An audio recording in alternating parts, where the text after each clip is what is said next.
UP के गांव में जब इच्छाधारी नागिन ने दिया एक बच्चे को जन्म, परंतु गांव वालों की एक गलती पर इच्छाधारी नागिन ने जो किया, देखकर गांव वालों के पैरों तले जमीन ही खिसक गई।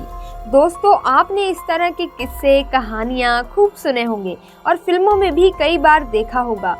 नाग नागिन का प्रेम एक दूसरे के लिए बहुत अटूट होता है, लेकिन अगर कोई इंसान गलती से नाग नागिन में से किसी को मार दे तो ये अपना बदला मारने वाले इंसान को मार कर ही लेते हैं।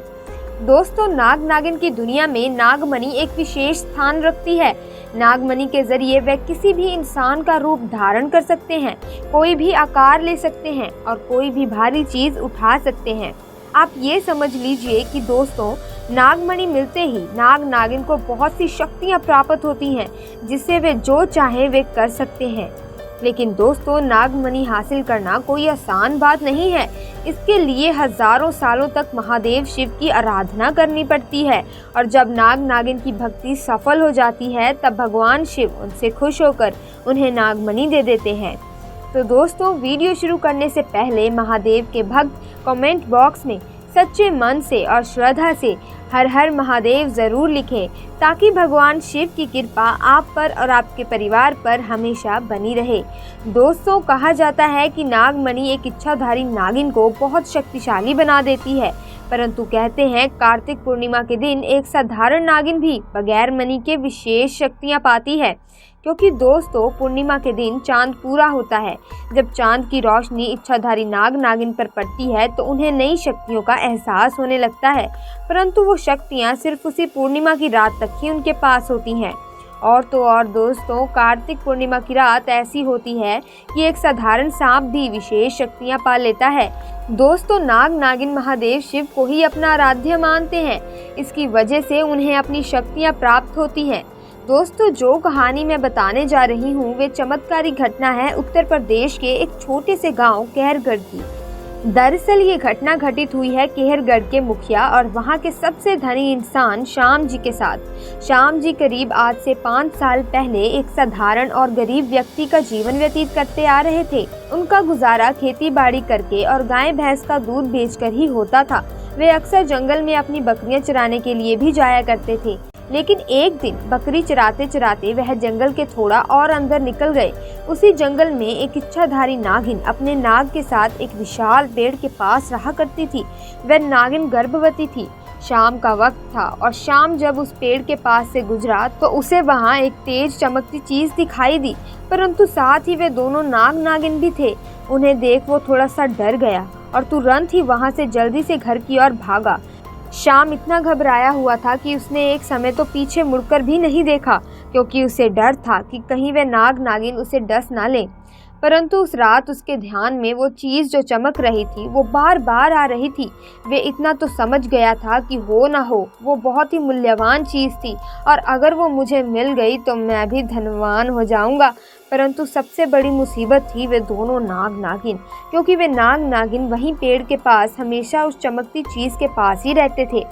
अगले दिन वह वापस जंगल उसी पेड़ वाले स्थान पर गया और कुछ दूर खड़े रहकर छिपकर उस पेड़ के पास रह रहे नाग नागिन की ओर देखने लगा। कुछ देर देखने के बाद उसने ध्यान दिया कि नागिन तो गर्भवती है। वह उस रात घर आकर सोचने लगा कि ये अच्छा मौका होगा, जब नागिन अपने बच्चे को जन्म देगी तभी वो नागमणि चोरी कर लेगा, क्योंकि उस समय नागिन कमजोर होगी, नागिन कुछ नहीं कर सकेगी। अब बस नाग को ही मारना होगा। दोस्तों, कहते हैं कि अगर किसी नाग के मुंह की तरफ गोबर मार दिया जाए तो वह अपना होश खो बैठता है। शाम को ये बात बहुत अच्छे से पता थी, इसलिए अब शाम हर रोज गोबर लेकर उस विशाल पेड़ के पास छुपकर सही मौके का इंतजार करने लगा। काफी देर इंतजार करने के बाद एक दिन वो मौका भी आया जब नागिन अपने बच्चे को जन्म देने वाली थी। तभी चुपके से शाम ने नाग के मुंह की ओर गोबर दे मारा और साथ में ही एक बड़े पत्थर से उसकी तरफ मारा तो नाग उसी समय मर गया। फिर उसने नागिन और उसके बच्चे को भी उसी पत्थर से मार डाला और उस मणि को उठाकर जल्दी से घर की तरफ निकल पड़ा। परंतु उधर नागिन किसी तरह बच गई थी और बस बेहोश पड़ी थी। जब नागिन को होश आया और उसने अपने बच्चे और पति को मरा देखा तो उसके दुख दर्द का ठिकाना ही नहीं रहा। उसका तो जैसे संसार ही उजड़ गया हो। वो उस समय गुस्से से पागल हुई जा रही थी और उसने शाम से बदला लेने की ठान ली थी। दोस्तों, नागिन अपने नाग का बदला किसी भी हालत में उस व्यक्ति को मारकर जरूर लेती है जिसने उसके नाग को मारा हो। यहाँ पर तो उसके परिवार को ही मार डाला गया था। अब तो नागिन के क्रोध का कोई ठिकाना ही नहीं था, परंतु मणि चली जाने के कारण वो अपनी शक्तियों का प्रयोग नहीं कर सकती थी, पर अभी भी वह अपना रूप तो बदल ही सकती थी।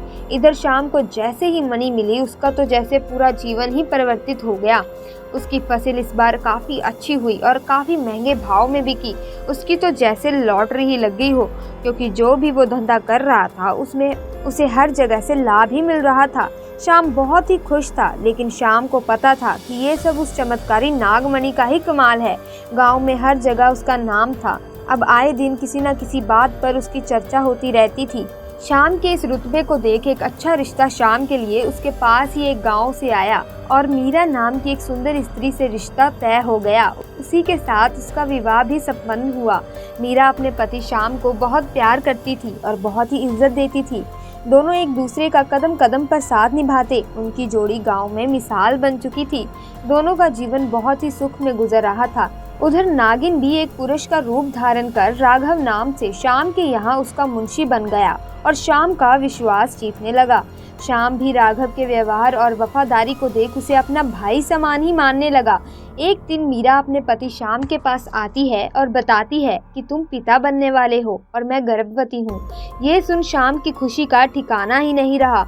उस दिन वह खुद अपने मुंशी राघव के पास गया और बोला कि देखो राघव, मेरा कोई भाई नहीं है, परंतु जब से तुम्हारा साथ मिला है तुम मेरे सगे भाई से भी कहीं अधिक बन चुके हो। आज मैं बहुत खुश हूँ, इसलिए आज मैं अपनी पत्नी और तुम्हें एक खास जगह ले जाना चाहता हूँ, क्योंकि मेरा इस दुनिया में तुम्हारे सिवा और कोई नहीं है। और वो अपनी पत्नी और राघव को कार में बैठाकर गांव के एक कोने में ले जाकर कार एक छोटी सी कुटिया के सामने रोकता है और बताता है कि जब वह छोटा था तब इसी कुटिया में उसकी माँ की जान उसे जन्म देते ही चली गई थी। उसके पिता तो पहले ही गुजर चुके थे। तब एक बूढ़े बाबा ने उसकी माँ को वहीं दफना दिया था और शाम को उसी बूढ़े बाबा ने पाला पोसा है। शाम बताता है कि जब भी उसके साथ कोई बुरी घटना होती है या वो दुखी होता है तो बस वो इसी कुटिया के पास चला आता है। यहाँ उसे एक अनोखा सुकून का एहसास होता है। शाम आगे बताता है कि आज तुम दोनों को मैं इसलिए यहाँ लाया हूँ क्योंकि तुम दोनों अब मेरी ज़िंदगी का एक अहम हिस्सा बन चुके हो। दोस्तों, ये सुन सभी की आंखों में पानी भर आता है।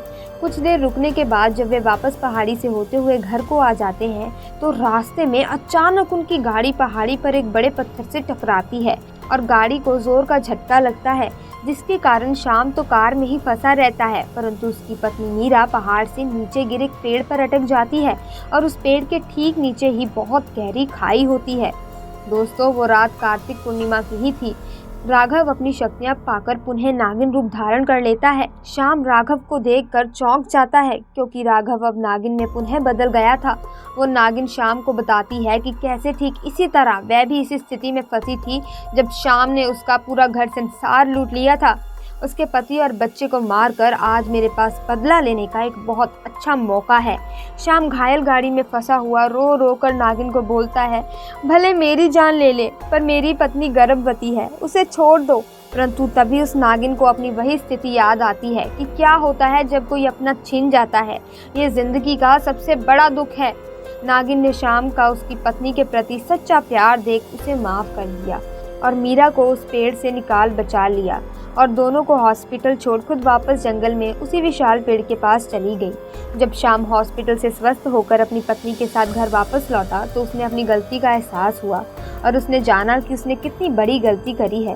वो नागमणि को लेकर उसी विशाल पेड़ के पास गया और उस पेड़ के पास उस नागमणि को रख फूट फूट कर रोने लगा और शाम को वापस घर आ गया।